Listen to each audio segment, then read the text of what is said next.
Samajwadi party के राष्ट्रीय महासचिव, पूर्व कैबिनेट मंत्री आदरणीय शिवपाल यादव जी, मंच पर आसीन इस लोकसभा क्षेत्र से आपके लोकप्रिय प्रत्याशी और मेरे भाई राजीव राय जी, जिनको आपके समर्थन से आप यहां जिताने जा रहे हैं, ये आपको देखकर, आपको उत्साह को देखकर लग रहा है।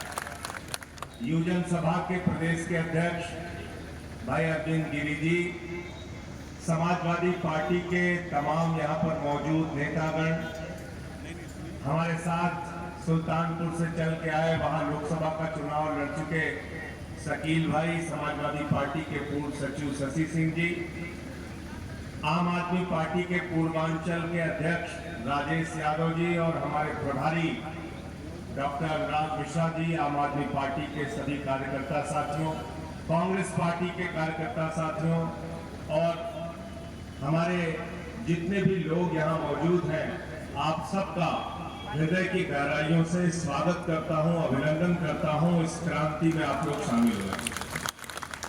संचालक महोदय ने मुझे 2 बार मेहमान कहा, तो मुझे इस शब्द पे आपत्ति है। मैं अपनी विनम्र आपत्ति जताता हूं।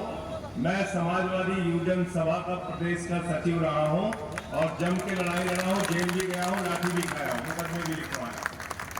और ये अरविंद गिरी उस समय हमारे साथ होता था। अरविंद कहाँ गया?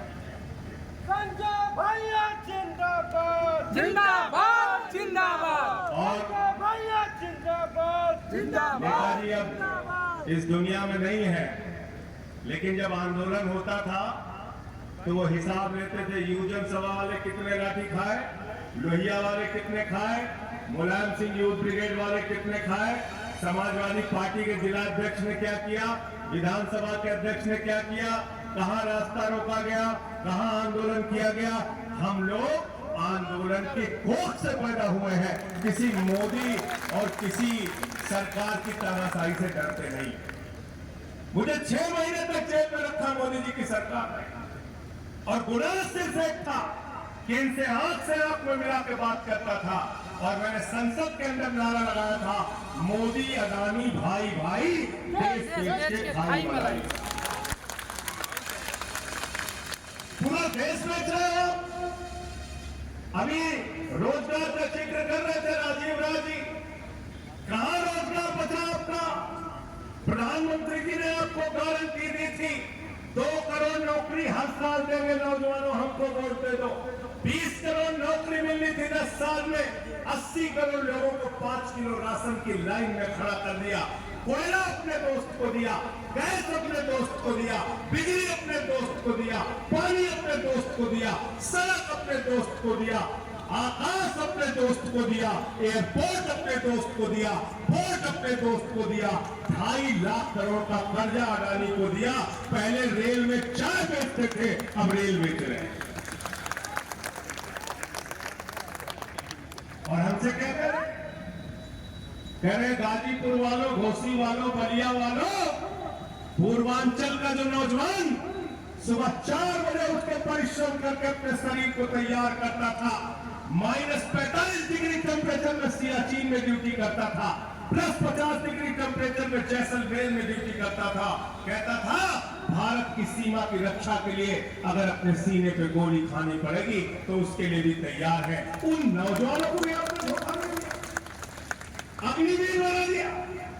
कह रहे 4 साल की नौकरी, 17 साल में हमारा जवान सेना में भर्ती होगा, 21 साल में वो रिटायर हो जाएगा। अरे प्रधानमंत्री जी, जब हमारे घर का बेटा 21 साल में रिटायर हो जाएगा तो 73 साल की उम्र में तुमको भी रिटायर कर देंगे। तुमको तीसरी बार बताओ, मिलना चाहिए कि नहीं मिलना चाहिए मोदी को मौका? नहीं मिलना चाहिए। मोदी को मौका मिलना चाहिए, नहीं मिलना चाहिए, नहीं मिलना चाहिए। और ये आपको तय करना है। मोदी को रिटायर करोगे ना, आप लोग पीछे तक हाथ उठा लो, रिटायर कर देना। और शिवपाल जी यहाँ बैठे हैं, अखिलेश जी के सामने भी बात हुई, राहुल गांधी जी भी मौजूद थे।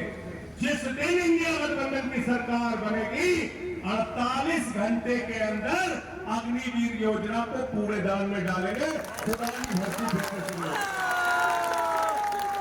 पुरानी भर्ती फिर से शुरू होगी। जैसे सेना में पहले भर्ती होती थी वैसे ही भर्ती होगी सेना के अंदर। भारत के रक्षा मंत्री भी रहे मुलायम सिंह यादव जी, आप सब लोग जानते हैं, हमेशा सेना के गौरव को बढ़ाने का काम किया।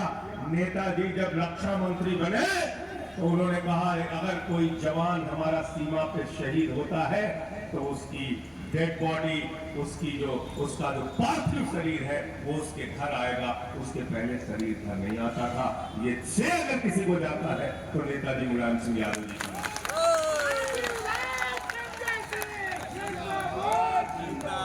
मैं हाथ जोड़कर आपसे प्रार्थना करने के लिए आया हूं। मुझे कल से पंजाब में रहना है, इसके पहले महाराष्ट्र गया और दूसरे राज्यों में गया, दिल्ली में लगा रहा। राजीव भाई से हमारा भाइयों जैसा संबंध है, राजनीति का संबंध पीछे। और मैं इसलिए कल से इनको खुद से फोन किया, मैंने कहा मैं आपकी सभा में आना चाहता हूं। हाथ जोड़कर विनती और प्रार्थना करने इसलिए आया हूं कि साथियों और दोस्तों, ये इस देश का अंतिम चुनाव है। अगर गलती से नरेंद्र मोदी चुनाव जीत गए तो इसके बाद इस देश के अंदर चुनाव नहीं होगा। याद रखना, पुतिन और किम जोंग का मॉडल इस देश के अंदर लागू होगा। ये चुनाव बाबा साहब डॉक्टर भीमराव अंबेडकर जी के संविधान को बचाने का चुनाव है। ये चुनाव दलितों को, पिछड़ों को, आदिवासियों को मिलने वाले आरक्षण को बचाने का चुनाव है। ये चुनाव भारत के अंदर चुनाव और अपने वोट की ताकत को बचाने का चुनाव है। इस बार